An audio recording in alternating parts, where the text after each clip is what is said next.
Hello guys, আমরা এখন কথা বলবো হচ্ছে বেটা ফিশ কেয়ার একে সিমিয়াস ফাইটিং ফিশ নামেও পরিচিত আছে। আপনারা সবাই লাইক, শেয়ার অ্যান্ড সাবস্ক্রাইব করে দেবেন।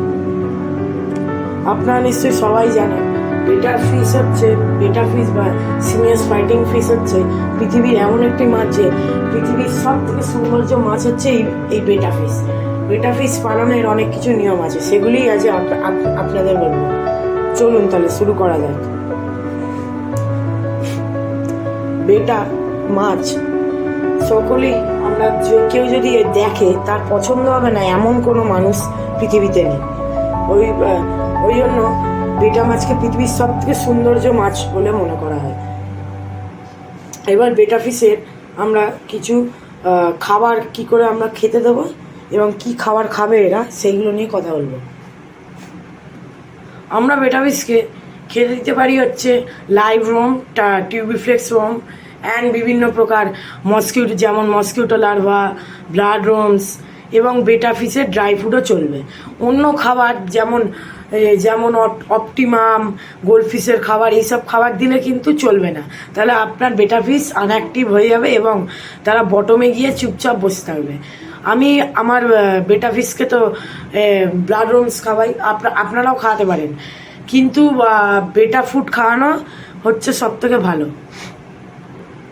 এবার আমরা কথা বলবো বেটা ফিশ আপনারা কত বড় ট্যাঙ্কে রাখবেন, কিভাবে রাখবেন। চলুন শুরু করা যাক।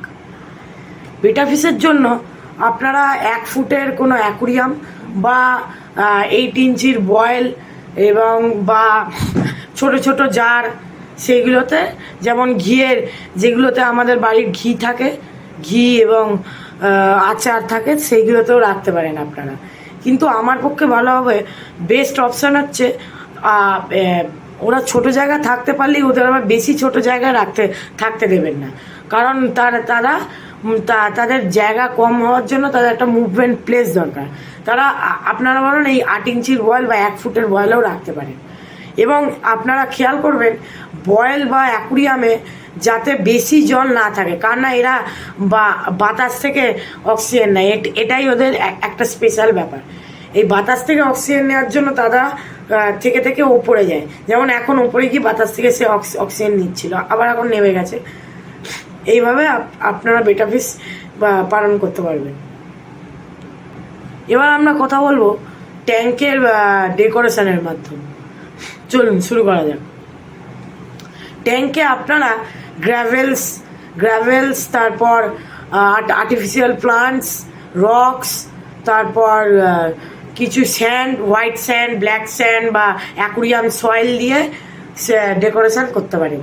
তাতে খুব ভালো হবে হচ্ছে বেটা ফিশের জন্য কালারফুল স্টোনস, কেননা তারা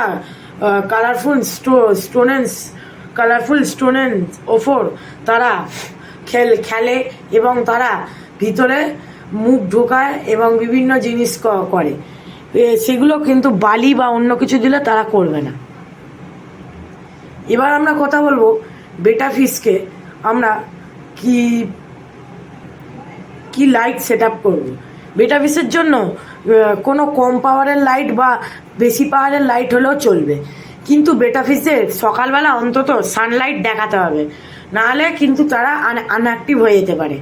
এবার আমরা কথা বলবো বেটা ফিশের ওয়াটার টেম্পারেচারের ব্যাপারে। চলুন শুরু করা যাক। বেটা ফিশের জন্য আপনাদের বেশি ঠান্ডাও না এবং বেশি গরমও না, এরকম জল রাখতে হবে। যেমন হচ্ছে 26, যেমন আপনাদের বলে রাখছি, জলের টেম্পারেচার 26 থেকে 27 ডিগ্রির মধ্যে থাকলেই হবে, বেশি গরমও না এবং বেশি ঠান্ডাও না। বেটা ফিশ শীতকালে যদি জল বেশি ঠান্ডা হয়ে যায়, তাহলে শীতকালে আপনাদের এবার হিটার লাগানোর প্রয়োজন হবে। আর বেটা ফিশকে যতদূর সম্ভব আপনারা যদি পাশে কোনো ট্যাঙ্ক থাকে তাহলে তার পাশে রাখবেন, কারণ বেটা ফিশ তাদের দেখে বেটা ফিশের সুন্দর লেজখানি খুলে দেবে, এর ফলে খুব সুন্দর লাগবে। যেমন আপনারা দেখতেই পাচ্ছেন কীরকম লেজ খুলে দিচ্ছে ওইখানে গেলে। আবার মার্কেটে কিছু বেরিয়েছে বেটা হাউস, বেটা হাউস যেমন সিঙ্গেল বেটা হাউস হয়, ডবল বেটা হাউস হয়, ট্রিপেলও হয়।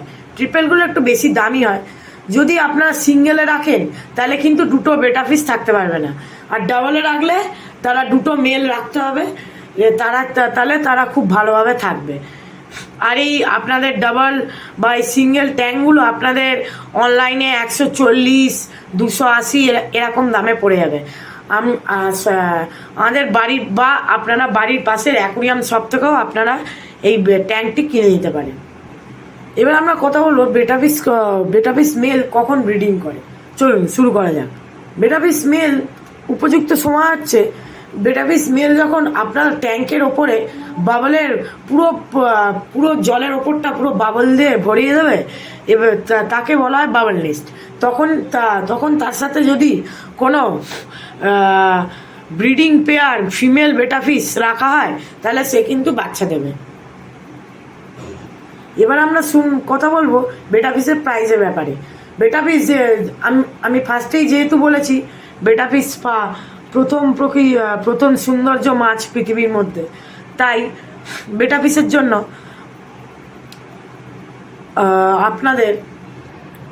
আপনাদের 50 থেকে 60 টাকার পর্যন্ত খরচ হতে পারে। আমাদের লোকাল মার্কেটে তো তাই পাওয়া যায়।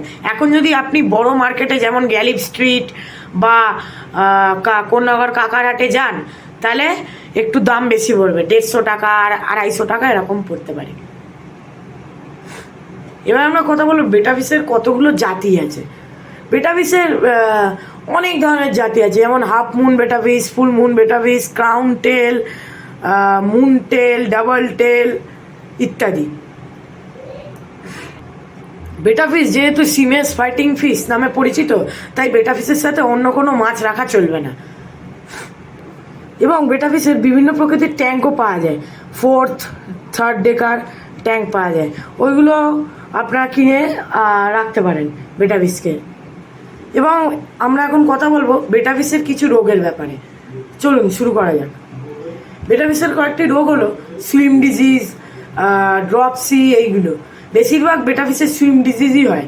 সুইম ডিজিজ হওয়ার সময় তারা সাঁতার কাটবে না, একটা জায়গায় ওপরে গিয়ে চুপচাপ বসে থাকবে এবং পাখনাগুলো বন্ধ হয়ে যাবে, বেশি অ্যাক্টিভ থাকবে না।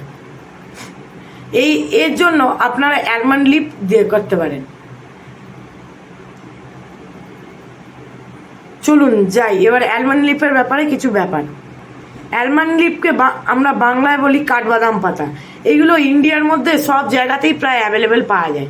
এগুলো অনলাইনে 99, 180 বা বেটা অ্যালমন্ড লিপও পাওয়া যায়। এইগুলো আপনারা যদি বেটাফিসের ট্যাঙ্কের ওপর ভাসিয়ে রাখেন তাহলে বেটাফিসের কোনো প্রকার রোগ এবং জীবাণু জলের মধ্যে হবে না। এই বেটাফিসের কেয়ার এবং টিপসের ভিডিও আপনাদের কেমন লাগলো সেটা কমেন্টে বলবেন, এবং যদি কিছু আমি মিস্টেক করে থাকি বলার তাহলে সেগুলো কমেন্টে লিখবেন এবং বন্ধুদের সাথে শেয়ার করবেন এবং এই মাছটি কিনবেন। ধন্যবাদ।